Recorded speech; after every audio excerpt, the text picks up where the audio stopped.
8號信號生效，天文台話晏晝稍後會考慮發3號信號。強風之下有浮奧漂浮向杏花村嘅岸邊。天光1號今晚會發射，發射工作準備就緒。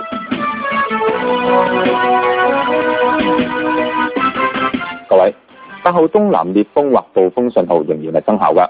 喺晏晝1點，颱風納沙集結喺本港西南大約390公里，預料向西北偏西移動，時速大約22公里，大致移向海南島至到雷州一帶。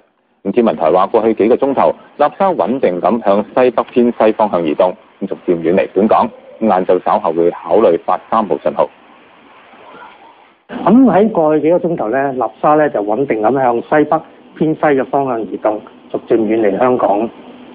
咁不過咧就受到納沙嘅廣闊環流影響咧，香港現時咧仍然喺部分地區咧都係吹烈風㗎。納沙嘅外圍雨帶咧仍然都會係影響香港㗎。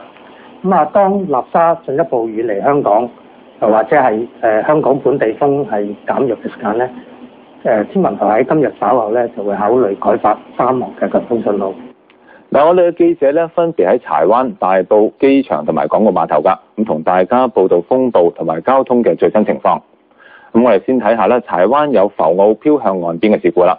咁一個浮奧喺凌晨撞向油庫嘅碼頭，咁撞到油管設施，咁之後再漂向杏花村嘅岸邊，部分居民要疏散，冇人受傷。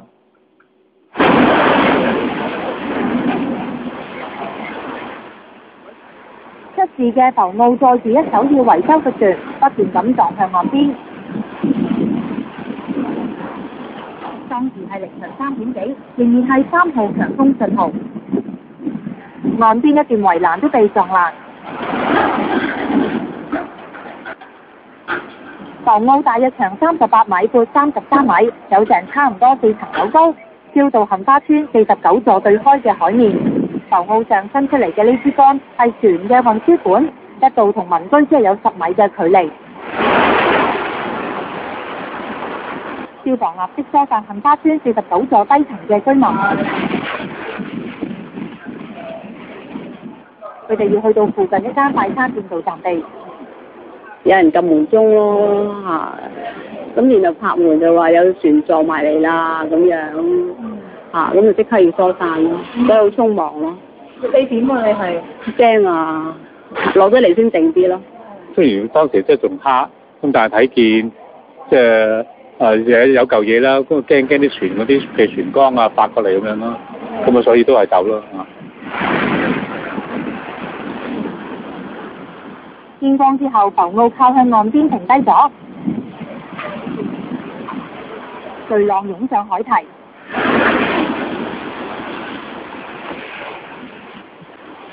由5樓一個單位嘅窗望出去，浮奧閣喺岸邊，同住戶間房相當近。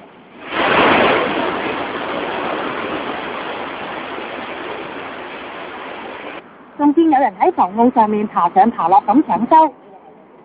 浮奧原本停喺柴灣創富道一個油庫對開，強風之下錨鏈折斷咗，先撞向咗碼頭嘅橋墩，撞毀咗油庫嘅設施，跟住再飄去杏花村對開嘅海面。撞咗去一啲少少石油嗰啲喉嘅設施嘅，咁其實當時咧就冇船牌喺嗰度嘅，咁所以咧就我哋睇唔到一啲有漏油嘅狀況嘅。咁另外咧就係關於損壞方面咧就2樣啦，咁即係響嗰個油躉嗰度有啲位置會撞到啦。咁另外就係碼頭嘅設施咧係會撞到啦，同時咧就不斷咁樣去留心佢唔同嘅嗰個調值嘅時間咧，就留心佢會唔會因為水漲啊或者水退情況咧係拖咗出去出邊或者去咗第二度嘅。海事處安排拖船到現場處理，但由於風浪大，要等天氣好轉先至可以拖走。杏花村呢係非常之大風㗎，尤其是大廈同大廈之間呢風勢就更加強勁，有陣時行都好難行㗎。時咧大廈同岸邊咧又非常之近，居民話咧打風嘅時候有陣時啲浪咧會撲向4樓咁高㗎。無線電視記者鄭思思報導。嗱，記者鄭思思依家咧就喺杏花村㗎。嗱，鄭思思預計隻浮澳幾時會拖走啊？其實啱啱咧拖船工作就開始咗啦。其實半個鐘頭之前呢，有6、7艘船已經駛埋嚟呢度，隨時準備㗎啦。咁我哋睇翻現場最新嘅情況啦，見到有2艘拖船呢，就已經用一條比較粗嘅繩呢，係連住咗個浮澳㗎啦。咁佢哋呢，就嘗試去行駛去呢隻浮澳，但係初步呢，都未見到浮澳呢係有喐動㗎。咁頭先呢，有工程師都嚟考察過，原本呢，有考慮過如果個浮澳嘅引擎係冇壞呢，即希望浮澳可以提供一啲動力去駛離呢個岸邊㗎。但後來發覺呢，浮澳呢有1/3船身都被水淹沒，所以都要靠拖船呢去拖㗎。咁我哋會喺度呢繼續跟進最新嘅情況，先交翻俾新聞部。好啊，咁而出事嘅浮澳本來係停泊喺杏花村對開個海面嘅，咁有海事嘅專家估計，可能係錨鏈折斷，咁導致咗佢喺海中嗰度漂浮㗎。咁又話特別喺颱風嘅期間，咁應該要做好安全措施。差啲撞到民居嘅係呢一個浮澳，全靠岸邊嘅石屎坡堤，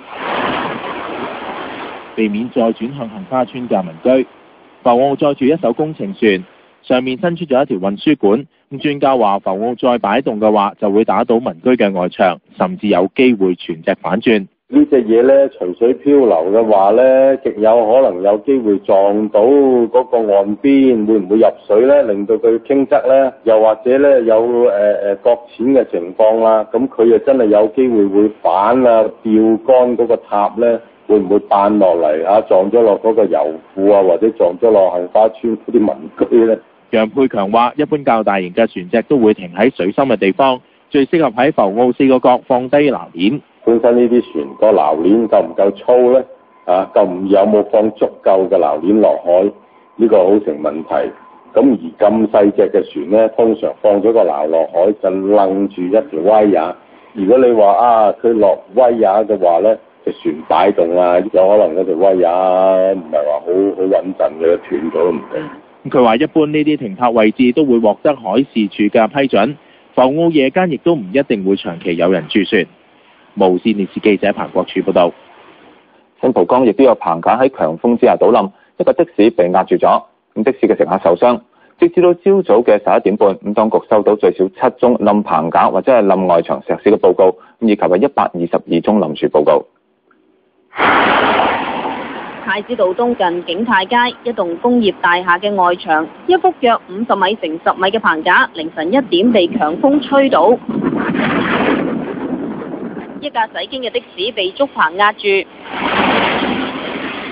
車上男乘客一度被困，頭同埋手受傷，由消防員喺路邊治理再送院，司機冇受傷，自行上救護車到醫院檢查。太子道東往觀塘方向介乎彩虹道至景康街一段一度全線封閉，往旺角方向亦都有2條線受影響。工人清晨開始清理，移走的士上嘅竹枝之後，消防員將的士推走。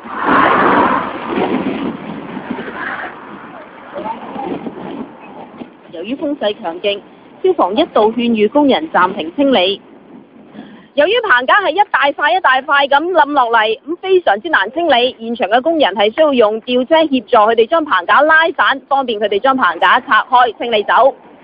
的士司機後嚟翻去現場，佢話當時架車喺最右線嗰度行緊，棚架從左邊塌下，冇法子走避。右手邊就駁，咁我得條線，咁邊有駁走啫，冇得走嘅。嗰下呢，嚟得好突然㗎，總之係嚟得好突然，一嚟就嚟㗎啦。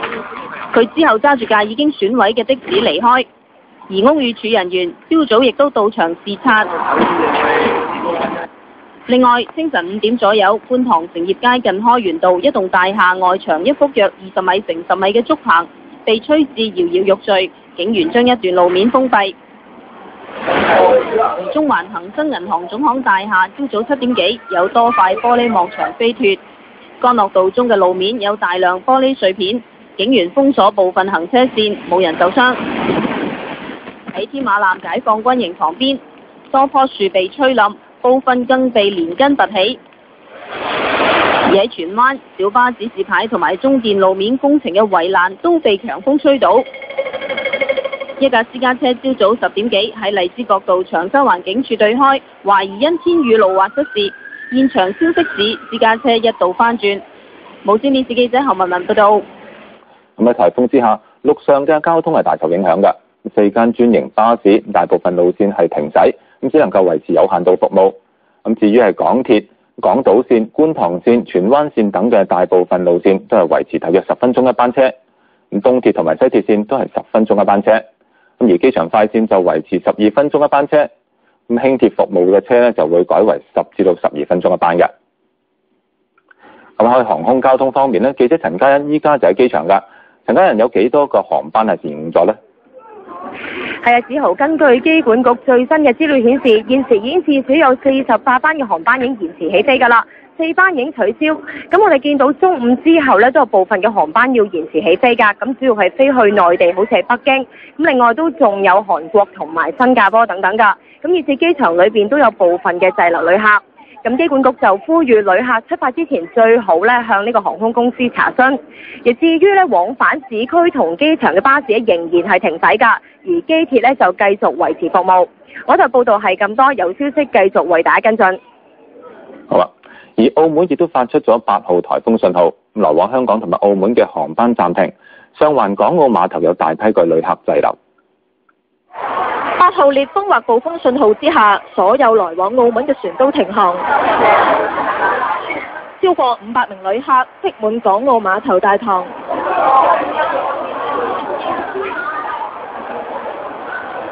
食肆都係滯留嘅旅客。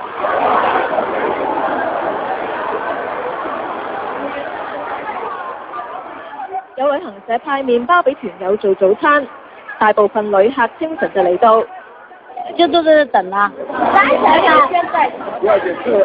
現在不知道怎麼辦，請導遊的唄。有旅客不滿旅行社明知有風暴，仍然要佢哋退房。不要到的碼頭已經停船了。他說不行了，我沒有接到上面的通知，他還堅持讓我退房。有去澳門辦展覽嘅參展商不滿船公司冇預早公佈停航。打電話嚟查詢，冇人聽電話，咁我唯有撲過嚟咯。撲過嚟即係你話打風唔停航好正常嘅嘢，但係你真係要公佈咯，你即係搞到啲居民呢、市民呢一鑊泡。大部分滯留嘅旅客都係打算坐今朝清晨出發嘅船去澳門，佢哋不滿船公司嘅職員一路都冇出嚟向佢哋交代安排。部分旅客就由旅行社安排旅遊巴接載佢哋經落馬洲返回內地。無線電視記者林超儀報導。記者林超儀咧就喺港澳碼頭啊。林超儀，仲有幾多個旅客係滯留呢？嗱，而家咧大概仲有300幾個旅客停留咗喺港澳碼頭呢一度，咁佢哋想睇下咧晏晝如果船公司可以恢復服務之後咧，就可以第一時間即刻上船去到澳門繼續行程。咁據我了解咧，其實有部分嘅旅客咧都係特登請咗幾日假，經香港再去澳門玩㗎。而家因為打風而行程受阻，有部分旅客就話希望船公司咧可以盡快退翻船飛嘅錢俾佢哋，等佢哋可以更改行程留喺香港繼續玩。我呢度報道係咁多，先將時間交翻俾新聞部。好啊，咁至於市面方面咧，何文文而家喺大埔㗎，何文文交俾你講下。嗱，好似我而家喺大埔呢一條街，平時都幾熱鬧下㗎。咁我哋今日見到咧，超過一半個鋪頭因為打風冇開門，咁條街亦都唔係完全冇行人㗎喎。咁例如好似有啲小食店門口啦，就企滿咗市民喺度買外賣，因為有人呢係打風之後係唔需要返工，咁佢哋都需要出嚟活動下，例如買下外賣、買下報紙、去下買下餸咁。咁而有啲地方呢，亦都因此而熱鬧咗㗎。納沙帶嚟突如其來嘅休息日。大埔呢一間酒樓生意有進帳，因為打工一族同學生齊齊出動飲茶。因為我喺屋企冇嘢食，咁咪嚟飲茶咯。一起身校咗鬧鐘睇電視，知道暴風係咪唔使返咯。心情點啊？都幾開心。點解咧？因為唔使返學，可以瞓晏啲咯。多咗個假期啦。感覺點啦？輕鬆啲啦，開心啲啦。有酒樓負責人話，部分嘅酒樓會因為打風而多咗顧客幫襯，收費方面會當正係星期日嘅旺市咁收，取消平日嘅點心優惠。烈風之下，旺角嘅行人比平日少，雨落個唔停。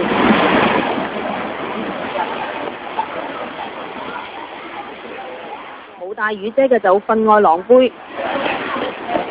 做開上班一族生意嘅食肆，生意就少咗。梗係有受影響啦，啲翻工嘅都冇生意啦，係咪？少咗一半到啦。中環雨勢亦都好大，港外線碼頭更加當風，學佢咁可以擋風又擋雨。報紙檔冇營業，大堆報紙擺咗半日都冇人理。對岸嘅海旁風高浪又急，雨勢更加猛，但無損遊人嘅興致。追風一族亦都乘機出動。天文台話受納沙嘅環流影響，預料本港今日都會有狂風大雨。朝早開鋪嘅多數係啲小食店啊、麵包店咁，到中午就多咗其他鋪頭嘅開門，咁市面陸續回復正常。我呢度嘅報道係咁多，先將時間交翻俾新聞部。好，唔該晒出邊嘅同事。